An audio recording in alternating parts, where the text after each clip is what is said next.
ప్రస్తుతం నేను విజయవాడ ప్రకాశం బ్యారేజ్ వద్ద ఉన్నాను. వరద ఉధృతి చూడండి ఎలా ఉందో అసలుకి మొత్తం కూడా.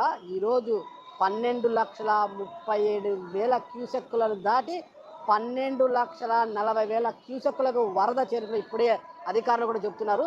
మొత్తం మీద నిన్నటి రోజు ఏదైతే వరద అవుతుందో 6 లక్షల క్యూసెక్కులు దిగువకు వస్తుండడంతో మొత్తం ఉండే గేట్లన్నీ కూడా ఎత్తేసారు. 70 గేట్లు ఎత్తివేయడంతో నీరంతా దిగువకు పోయి అంశాల దిగువ సముద్రంలో కలుస్తుందని మనం చూసుకున్నాం కదా. అయితే ఇక్కడ చూడండి, ఈ గేట్లన్నీ కూడా ఈ చివరి నుండి ఈ 3 గేట్లు కూడా వరద తాకిడికి కొట్టుకుపోయాయి. ఈరోజు ఉదయం కొట్టుకుపోయే వరద తాకిడికి మిగతా గేట్లలో కూడా ఎంత మాత్రం భద్రత ఉందనేది ఇక్కడ ప్రమాదకరంగా ఉంది. వరద ఉధృతి తగ్గకపోతే మాత్రము మరి గేట్ల పరిస్థితి ఏంటనేది కూడా అక్కడ ప్రమాదకరంగా ఉంది. ప్రస్తుతానికైతే విజయవాడలో వర్షం తిరిగి వదిలిందని చెప్పొచ్చు. ప్రస్తుతం కొద్దిగా ఎండ కనిపిస్తోంది, కొద్దిగా ఎండ కూడా కనిపిస్తోంది, ఉక్కపోత వస్తుంది. వరుణుడు శాంతించినట్టుగా కనిపిస్తున్నాడు.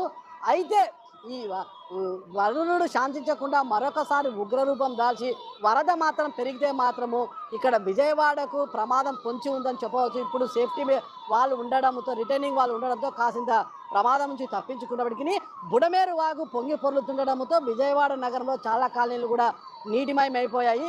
అయితే ఇదే వరద అయితే కృష్ణమ్మ కూడా పొంగి పొర్లి రిటైనింగ్ వాల్స్ ఒకవేళ తెగిపోతే ఊర్లలోకి వచ్చే అవకాశం ఉంది.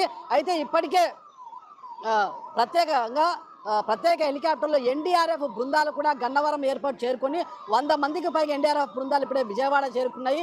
విజయవాడ చేరుకుని వరద ప్రాంతాలంతా కూడా, వరదలో చిక్కుకున్న కాలనీలంతా కూడా తిరుగుతూ ప్రజలకు సహాయ సహకారాలు అందించడంలో నిమగ్నమయ్యారు. ముఖ్యంగా చంద్రబాబు నాయుడు గారు ఈ సమయంలో తీసుకుంటున్న చర్యలను అయితే అందరూ కూడా కొనియాడుతున్నారు. అయితే రిటైనింగ్ వాళ్ళ విషయంలో చంద్రబాబు నాయుడు గారు అంటే రాష్ట్ర ముఖ్యమంత్రి చంద్రబాబు నాయుడు గారు మరొకసారి ఆలోచించాలని అయితే నగరవాసులు కోరుతున్నారు. మొత్తం చూడు ఎంత ప్రమాదకరంగా ఉంది. ఏ రోజు కూడా నేను ఎన్నోసార్లు విజయవాడకు వచ్చాను, కానీ ఏ రోజు కూడా ఇంత వరద చూడలేదు. మొత్తం కూడా ఇసుక మేటలే కనిపించే ఈ ప్రాంతం అంతా కూడా. అలాంటిది ఈరోజు ఇంత పెద్ద ఎత్తున వరద కురుస్తుంది. మరి ఈ వరదను చూడడానికి బ్యారేజ్ పైన ఉన్న చాలామంది కూడా నిలబడి వీడియోలు తీసుకోవడము, ఫోటోలు తీసుకోవడం చూస్తున్నారన్నమాట.